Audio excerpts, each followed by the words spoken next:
Welcome,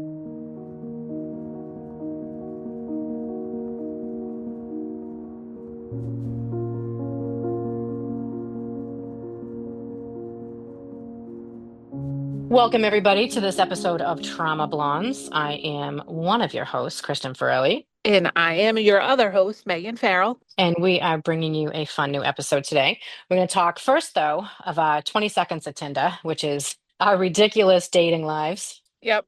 What is and what isn't of them. Right, right. This episode also, too, is about, the relationships and how, as healthcare workers, do we have rocky relationships because of healthcare, or, are we just unlucky in love? Right. But you recently, I mean, both of us really, you recently had kind of a rude awakening.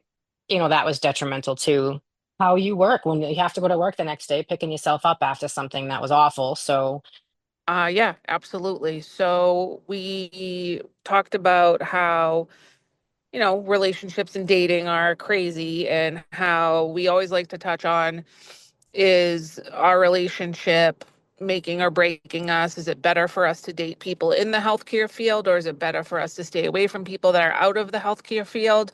So I recently got out of a relationship, kind of not expecting the end, but foreseeing it. And I can give you a little input on that one that we call Abs.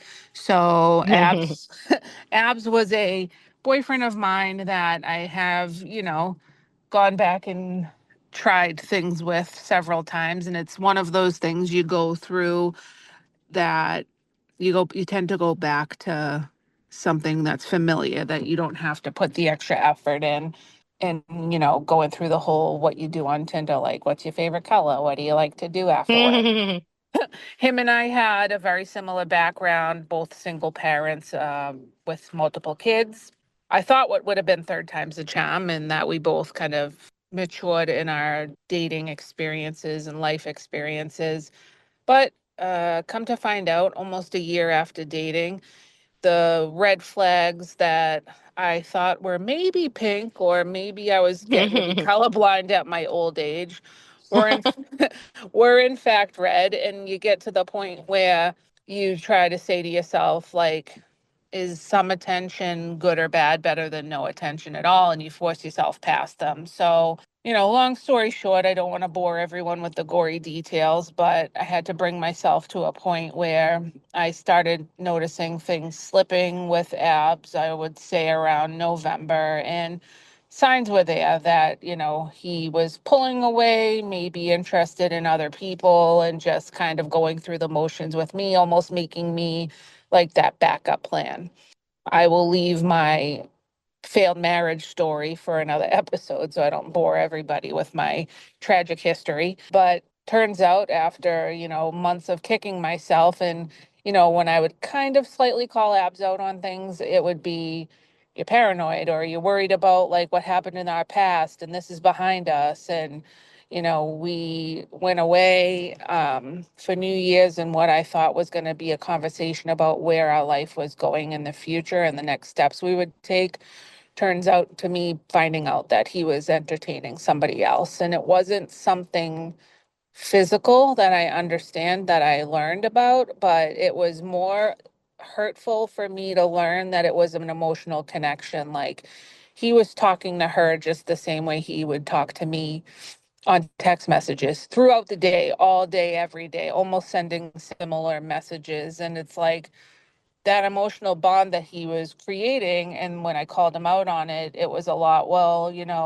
you took this new job, and like we've talked before, like I moved into a leadership position recently, so my hours changed. And although I don't work as long shifts, I'm at the hospital more days a week.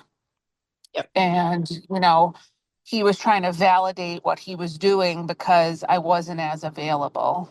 And I said, well, I don't think that that's the case. And we question ourselves too. Like, I don't like to talk about work to people who are not in the field, because I don't like to relive some of the crap that we've gone through. Never Right. mind, I don't think people who don't grasp how much death we actually deal with or how much trauma work related that we actually deal with, that they just don't understand it and don't get to the point of like, oh my God, that's your day to day work. Yeah. So was it me not opening up to him about things? I don't know. But then it's like you run into what you were discussing before in the one of the previous episodes was like first responder, healthcare worker, whatever. If we get into a relationship with them, like we're just as traumatized. And it's like, is it better to be with somebody that is in the same field and sees what you go through? Or is that just two broken people that are destined for heartbreak on both ends, you know? Yeah. I think So, that's what happened with Peter and I. yeah, We both healthcare, right, he's a PA, I'm a nurse, and both broken people that I couldn't do anything to help him heal. You right. know? And same thing with abs is like he had a lot of stuff that I'll leave out for, privacy protection and whatnot, and just respect for myself and my relationship and him as a person, although he's not the greatest individual. I think a lot of the problems that he had is that he has never healed from his trauma and from what he went through. And I think when push came to shove, he's had so much trauma in his past with the relationships that, he would rather hurt somebody else and sabotage things before it got sabotaged for him. And Yeah. he was always looking for the grass is greener on the other side. And maybe it's because I had such a similar history in life as him in terms of being a single parent with the other parent of your children, like not making the best decisions all the time and not being in the right headspace mentally, that, maybe it wasn't good for him to see me like that. And I really, I can't speak to it. And what I can say is, do I think my job being in healthcare was what was the ultimate demise of our relationship? No, probably not. But again, did it help like working the long hours and he lived far away from me? I don't think so either. And I think a lot of it was because I didn't hold him accountable for a Yeah. lot of the things that I was giving him. He wasn't like returning the needs and the expectations on his end. But I was always so busy with work and working long hours and coming home for the kids that, like, kind of like we deal with our kids, I didn't have the time, the energy, the mental capacity to fight him back on that either. Right. So, Because I mean, let's face it, the second we walk in the door, it's where's this and why am I waiting? And you're just attacked all day long and there's no positivity. I mean, your coworkers give you positivity and that's great because you have that camaraderie. Like if you are wiping someone's butt while they're shitting pure C diff into your hands, that person on the other side of the stretcher with you, you're bonding, like no matter what. So, you oh, can make yeah, light of it or whatever. But at the end of the day, that little bit of attention from somebody giving you even if it's just a little bit of positive, you're like, oh, sign me up. It's for me. That's all I right, need, whether it's right. breadcrumbing or not. And, we both did that. Hmm. And it sucks. And it's the hardest thing to let go of in the end because it's like what a narcissist does to you is terrible. Yeah, and they breed on it, right? Like Oh, of they course. see us, and of course, just as well as we're formed and we're equipped to see a narcissist from 3 miles away or whatnot, for a second you shut down to it because it's like, oh, hold on, somebody's giving me attention. Maybe they're not this person, maybe they're not like that. And it's just like you said, like you get verbally abused every day, and then coming home to your kids and like you're overstimulated, you're providing for patients, you're providing for your kids, and then it's like, hey, is there just going to be one time where someone's like, hold on, I got you, Yeah. you I think know? that's what we crave. But also, I think I was actually talking to somebody the other day and he had mentioned, like, well, a lot of females these days are alpha. And I said, well, yeah, I think there's days that we just have to be. And there's days that we would rather somebody else be alpha, but we Correct. have to protect our kids, our house, bank accounts, our mortgages, and all the things. And like it just becomes, we don't mean to be like that. But it's just like No, we're left with no other opportunities sometimes. So right. believe me, I'll take the opposite anytime. Yeah, I don't want to be the one constantly that has to make the decisions, that has to, you know, make the plans and put the plans in progress if I don't have to, because we're constantly, whether it's planning what activities are going to be signed up for, whether it's planning what's for dinner, something as simple as what the plans are for the weekend. Like it's okay and great that yes, I can do this and I'm capable of doing it. And it's like there's a difference between you do it because you have to. Like, oh, I can't tell you how many times people say to me, being a single mom with like running the kids from one sport to the other, one town to the other. And it's like, Yeah, how do you do it? I don't get how you do it, Megan. And it's like, I have no choice. You literally right. have no choice, and that's how you do it. It's like you just for once, for 1 second, you're like, I would love for somebody to call me and say, hey, just get dressed. We're gonna go do this. Oh, I got tonight planned or whatever. And that's Yeah, awesome. And that's what you see. it's true. You and I both laugh and joke constantly about Tinder and like Hinge and whatever else that, we go on because it's sad. So, because of the bad relationships that we had, which is whatever, I mean, relationships throughout your years, you learn from each one. Like, you know what you're not going to accept, what you're going to accept, what you're going to kind of be like, whatever, you know what, I can live with that. Right. So then we come up with our 20 seconds of Tinder and the ridiculous experiences that we've had with online dating because we work so much, we don't want to miss time with our kids or like housework or, workouts, whatever. So, I mean, we don't go out. So online it is. So 20 seconds of Tinder. I do have a guy actually sent me a message and said, "Hey, look, I just want to fuck you for a while and we can like see where it goes from there." Oh Eh, my So God. I was taken aback for a second. I was like, "Wow." First of all, so I replied and I said, "So first of all, sir, you're not that good looking enough to send that message. So no, thank you." And I obviously like blocked, unmatched, whatever, like blocked him. But like, really? Why? It's like the audacity, right? Yeah. But like slide in easy to it. Like, hey, what do you like to do on Tuesdays? Oh, I like to you know what I mean? Nope, nope, none of that. Just wants to slide right up in there like it's okay. So I was like, no, sir, no, thank you. But then I did, luckily enough, I shouldn't say luckily enough. I should kind of not count my chickens before they hatch. But there was a really nice guy that I met that I've been talking to, and we named him Steel because he's an iron worker. Seems fairly decent, like has the same kind of wants and wants to not be on apps anymore, and he seems genuine. So we'll stay tuned for that. We have already set up a date, so we'll see. Super exciting. I hope everything goes well and more to come. That's the I can't with you every single time. Uh, so if you like we're talking to somebody too though, right? Plaid? Is it Yes. did he yes, Plaid. Okay. Yeah. So Plaid was also we'll say a Tinder recycle, I guess is the best way to When you refer to when you him. circle back around.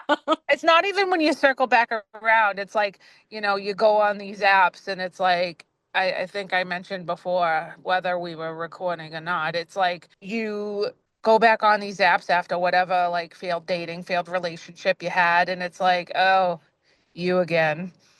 Oh, like you 5 years later with the same pictures. Like, here we are.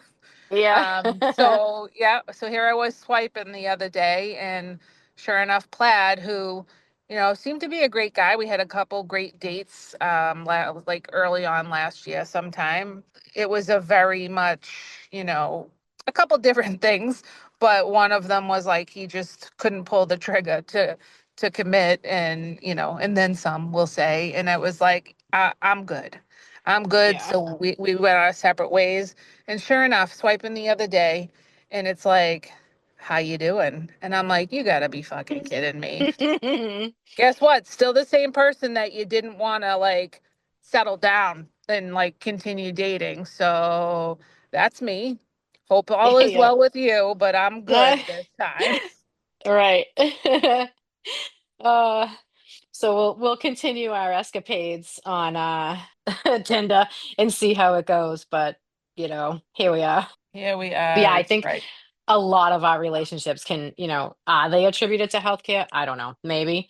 I think part of my, marriage fail was related to healthcare. Like, I mean, he was very understanding, like, I know you're tired, and like would make sure the kids were quiet because I worked nights at the time. And, you know, but I think like after the explosive attitude that I would have sometimes, like just couldn't, I guess, place my anger in the right spots. I kind of just took everything out on everybody around me because it was being taken out on me at work. So, but Nick and I have talked about it, since we've been divorced, and he's like, well, things happen. It is what it is. It's all good. So, but growing from it though, so, Yeah, and it's but lucky. Oh, sorry, you guys no, have that's okay. like Good. you guys have gotten to a point where you know what happened in the past and what however much that you've addressed it or spoken about it, you guys are in a real good co-parenting place right now, and that's what's important to you both to move forward and be there for your kids. So Yeah. And it's the two of us are also teaching our kids to be respectful and smart and witty and funny and independent.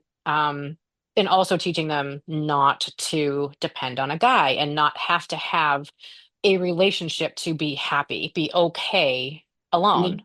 right. No, 100%. And that's like the big thing that was hitting home with me with abs was, I told him that I've done so much work on myself in the past like few years since my divorce and then ultimately after my kid's dad passed away.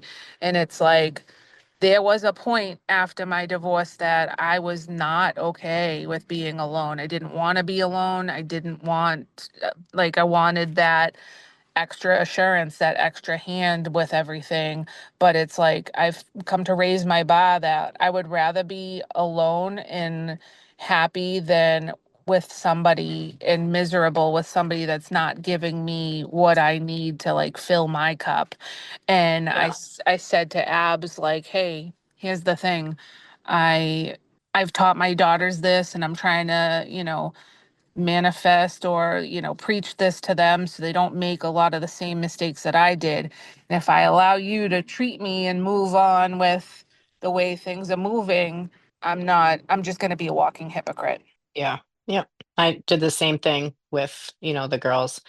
But also being in healthcare, I think nurses have a pretty bad reputation for cheating, just outright infidelity, as well as firefighters and police, security. Everybody seems to have, I don't want to say misconception, because I think we see the cheating. We see the, women who are meeting up with people at work, but they really have a husband at home, and, it's awful. So in the badge bunnies, like the second a cop walks in, it's like, oh, I see the handcuffs or I see the gun and he's so protective. Okay. He has a wife, but nobody seems to care. Yet we all end up with firefighters and police. So here we are. Did you know that TCC offers a frontline workers support group? I bet you didn't. TCC will always offer a free frontline workers support group. You can come in completely anonymous. You can come in with your face, with your name, however you feel comfortable. But just knowing that others of like mind and career are all here to support each other. Head on over to thecrispycoach.com and click on Frontline Workers Support Group and see if one fits for you. I have a couple people that I have worked with in the past that I just question their morals. But it kind of gives it gives us a bad reputation with men. They're like, "Oh, I've heard about ER nurses. You guys, can't keep your scrubs on." Right, right. And it's like, do we merge to firefighters and police officers and everything because they know the shit that we see, or is it we're all like looped into that awful group? And it's like, yeah, you know what? I also have seen like the office workers guys who are like planning a business trip with their nice wife home. So fuck off, everybody. That's true. Yes. Getting it's a business trip, I swear, in Aruba. Right. Working in healthcare sucks most days. It used to be like, we're doing it because we want to help people, because we want to make people feel the way that we didn't. So that's why we get into it. But then you look at it and you're like, hold on a minute. There's infidelity. We're like miserable. I don't even buy scrubs. I think you can tell a a new nurse from a seasoned nurse because you see the seasoned nurse doesn't give a shit what her scrubs looks like. Like I don't Yeah. have matching figs. Like I can't justify spending like $60 on a pair of scrub pants that I'm most certainly going to get something disgusting on. Yeah. Um, That somebody's gonna shit, piss, or bleed all over, right? throw up. Yeah. I mean, like it's yeah. I don't do that. I mean, I know I shouldn't say that it seasoned nurses because there are nurses that like, yes, of course they do buy them because they're comfortable and they're pretty and all the things. I don't think that I'm gonna find my white horse trotting on through, a pod. So Right. don't get me wrong, it'd be nice, but you know, is what it is. Our upcoming episodes, though, are going to be tremendously awesome. We are going to have some police officers. We're going to have security. We're going to have other nurses. We would like to get a variety of nurses. I want to hear from floor nurses, ICU nurses, nursing home nurses, like because I think our relationships throughout the network could definitely use some help because floor nurses will say, oh, typical ER, oh, typical ER. And ICU look at us like, what happened? Yeah. And you're like, hey man, they're alive. And that's Yeah. you can you can do the rest. And then nurses are like, why can't anybody take a report? Why? Why can't we do this? And I know they hate us, and I know they hate us every time we go to call. Right. So I'd love to be able to just sit down with each individual specialty because we all have our own specialty. I think it's also important to hear from like people outside of the hospital. Like, let's get down and dirty with like the sniffs. Like, in, how many times that ambulance line rings and we're like, Jesus Christ, are they sending us every fucking patient from there today? And it's like, I mean, they're following their protocols too. So it's like, as much as we cuss them up and down and maybe half jokingly say they must be short staffed there because we've gotten about 10 patients from there today, when ultimately we know true to form, they can only do so much there before they have to follow their protocols to send patients out. So I think it's important to include them on the loop too. Yeah, 100%. And also, And while we're on the topic of it, send us your stories about your relationships that are working, and give us a little hope, yes, please. whether you're in a relationship with or without somebody else in the healthcare, emergency, first responder field. Like, tell us your stories, how you met. Tell us the down and dirty. Tell us your 10 to 20, because that's something we're going to continue on every episode to give everybody some laughs and some, Yeah, hopefully, hope. yeah. And hopefully one of us at some point will be able to not talk about 10 to 20. Yeah. We can talk about Tinder success Right. instead. But you know what's funny? I actually was listening to something the other day, and I forget who the person was, and they said that all the dating apps, and I can't validate this, but they said all the dating apps are actually owned by one company, and their main goal is for you to not match with somebody because the more you don't match, the more you pay every month to be on these apps. So I found that kind of interesting that that is the case. And I know like Hinge you don't have to pay for, but I mean, I've literally hit the point where it's like, oh, you've seen all the people you can see. What? Right. How? How have I seen all the people that I can see? That's insane. I have like reached the end of Hinge. Like how? But Right, right. it's That's it for just like today. food for Like, thought. Yeah, or they unless you entice you want to too. go They fast. entice you too. They say like, you have 99 likes, and you're like, it's like, see who likes you, and you click, and it's like, you can do this by upgrading to premium for only 69.99 a month or whatever it is. Right. Yes. And then like God forbid you try to cancel. And it's like, remember back in the day when you used to try to cancel AOL and they were like, nope, how about you stay? How about you Yeah. stay? Why don't you stay and we'll give you this? No, dude, just please, for the love of Christ, cancel this. But yeah, it's kind of crazy. I mean, fun, crazy, but like, whatever. It is what it is. I miss dating like back in our 20s where it was like we went to a bar or we went someplace and you're like, that guy's hot. Or you like looked at him and then you were like, should I go talk to him? Do I talk? Now it's like, I think if I had to talk to somebody that I didn't know, I'd be like, please don't. Oh, Please just 100%. back away. Yeah. Oh, but yeah. So yeah, hopefully one of us will be able to, or one or both will be able to say we're not telling our Tinder stories. We're going to tell your Tinder stories, hopefully sometime in the near future, but only time will tell.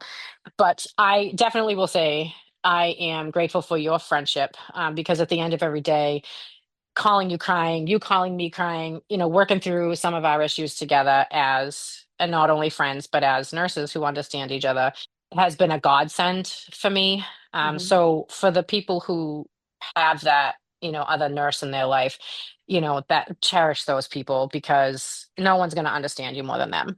100%. And speaking of understanding and having somebody, so the Crispy Coach does have a free frontline work is kind of chat. Like it's a support group, and you can come in.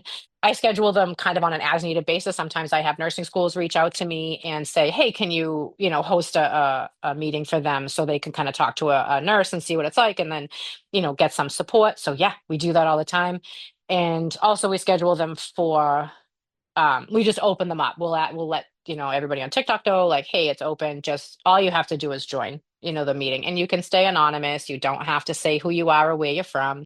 We just ask, polite conversations. Yeah, there's good debate, and I'm sure there'll be an ER and somebody else fighting or whatever, but good discussion just to show support for each other. And it's open to police, fire, EMS, nurses, hospital staff, anybody that's, kind of in the front lines of healthcare is always welcome. You can look on thecrispycoach.com and it will tell you where the frontline workers support group is and how to sign up. It'll show, available times.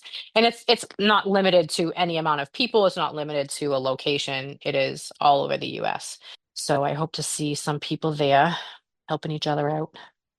The following episode of Trauma Blondes was brought to you in part by The Crispy Coach. Are you ready to transform your health and fitness journey? Whether you're looking to shed just a few pounds, boost your energy, or just feel better in your own skin, it all starts with making just that small but really impactful change. Health and fitness just are not about looking great, it's about feeling great. At TCC, we find a personalized routine that works for you. Not everybody comes in the same shape, size, or even motivation. We want to meet with you online. We'll do a free consultation. You tell us what you're looking for, and we'll work with that in every step of the way. We also have appointments that you can make if you just need a little pick me up and you need to just have somebody say, it's okay, we got your back, let's start over. We have that for you at TCC. Head on over to thecrispycoach.com and schedule your free consultation. So thanks for staying to the end. Unlike most of the men in our lives. Most of the Tinder dates. um, we can absolutely not wait to bring you the next episode. We will have a fun episode next week. We're going to do a Tinder update, obviously. We also have a security guard in a pretty decent sized hospital who's going to talk to us about kind of the pressure of being now responsible for everybody with all the violence that's happening in healthcare and how it kind of pushes all back onto them. And to those nurses affected by violence in their current position, we are with you, we support you, and hope that everybody stays safe the second you walk in that door and the second you leave. We're here for you and we want to hear your stories. Kristen, remind them what the email is. It is traumablondes@gmail.com, and it will be an official email. Don't worry, I'm working on it. I'm having an issue with Microsoft, and I've been fighting it for weeks. So it will be up as soon as we can get it up to a real email address, but the Gmail will do for now. Right. Reach out to us. I know some of you already have, and we're getting, our materials ready. But just as always, stay safe. Love your pod mates. And until next time. Until next time, guys, take care. Be safe. Bye.